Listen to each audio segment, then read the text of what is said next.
Hello everyone. In this video, we are going to focus on prediction. Before we get started, let me sort of manage your expectations about this video. In this video, we're not going to learn about the nuts and bolts and everything that there is to prediction. Merely in this video, we are going to sort of see how prediction is actually done. So there are so many things that, if I were to teach you how to really do prediction, you would have to learn. But in this video, we're just going to sort of get a taste of that prediction. So to do that, we are going to sort of predict the Amazon stock price for tomorrow. So let's get to it. So what we're going to do, we are going to use the historical fluctuations of Amazon, Dow Jones, and Nasdaq 100 data to predict Amazon's tomorrow's price. So this video is with the assumption that you have some understanding of stock trading.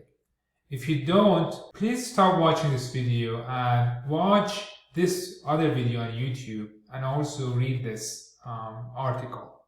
If you feel you're comfortable with how stock markets really work, you can just skip doing that. But if not, please watch them. It's going to take probably between 5 to 10 minutes, and then come back, start watching this video.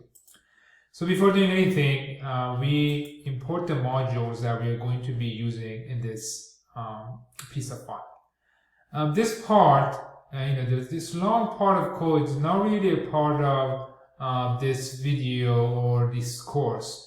This is really using Yahoo Finance API to sort of like get the data set that we need for the prediction. And so I'm just going to go ahead and run it. And this is just going to be our data.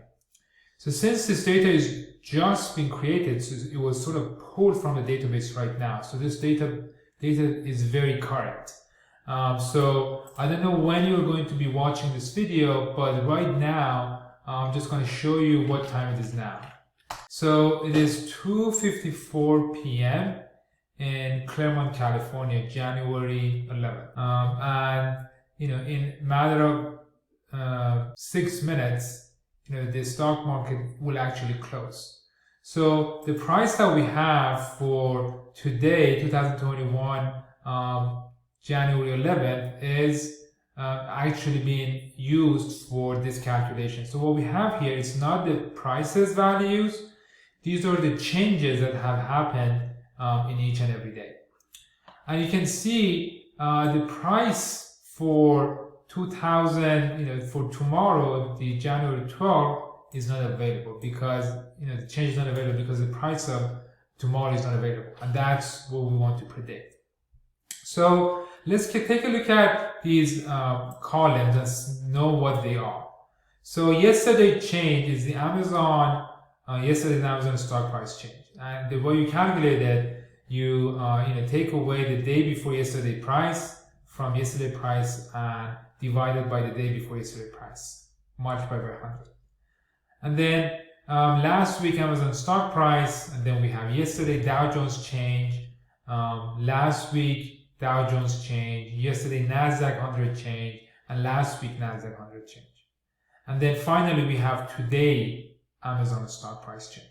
One thing you want to pay attention here is, for example, this date, January 6, 2021, for that day, this is today, change percent.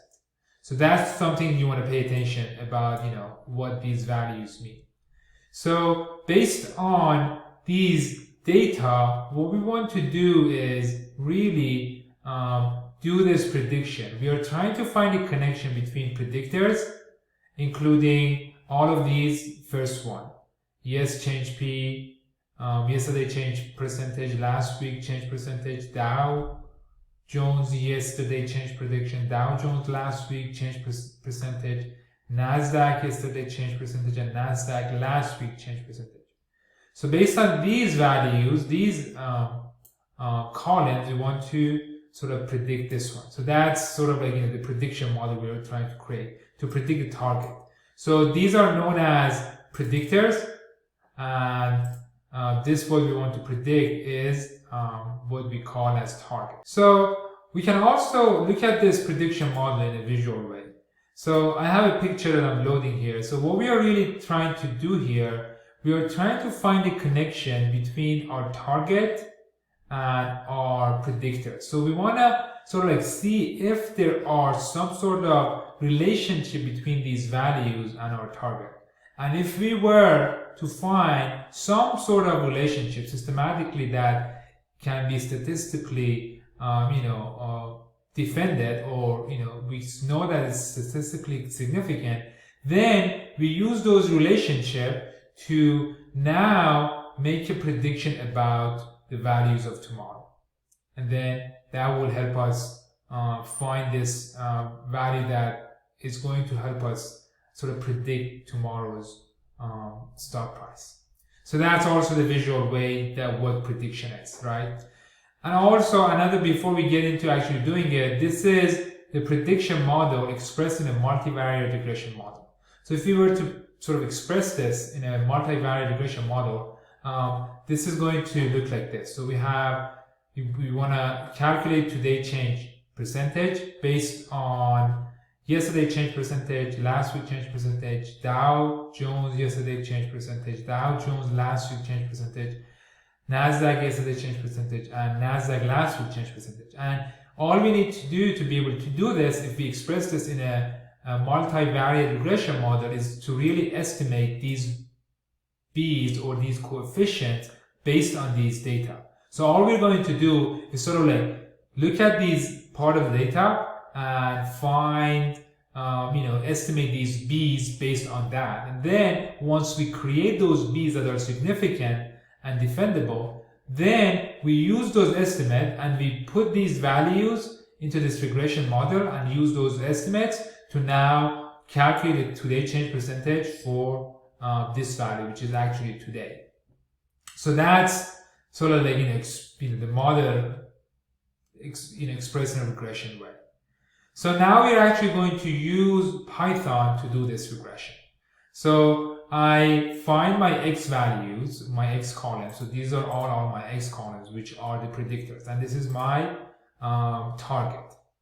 And I separate the data. I say I want the data x and data y. And pay attention that I'm dropping all of the NA. By doing that, this NA will be dropped. So that's all that's going to happen. So there's not going to be that column here. And once I do that, now I have x and y that are going to, just have no missing values, and also have all of the values before today values in my regression model. So I go ahead and run this. Now what I'm going to do, I'm going to use a regression model from sklearn module. And this is how you import it. And also to do sort of like evaluate the performance of the regression model on this data, we use some modules that come with our textbook. So you can,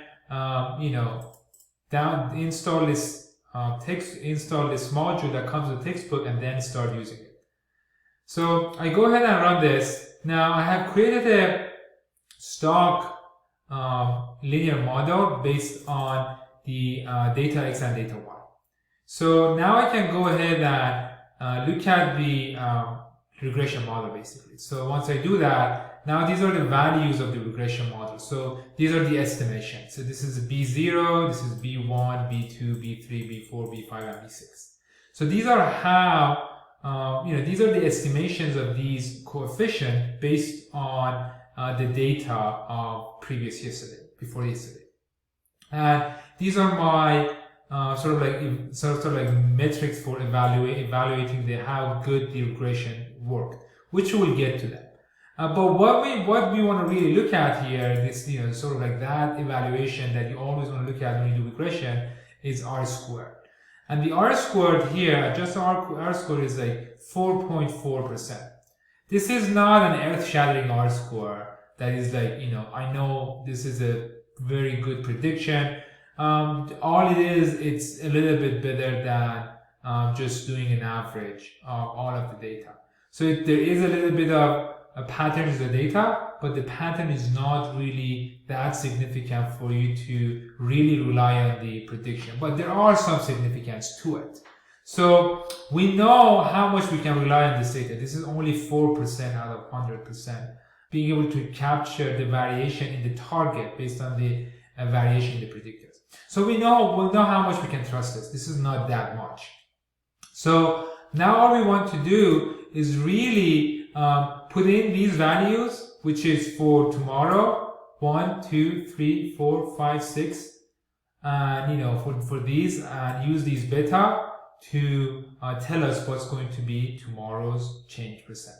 So once I run this, this will tell us that tomorrow change percentage is going to be positive and it's going to be less than 1%, 0.15%. So let's take a look at what is the stock Amazon price today. As we saw, it was 3,114, and see how much,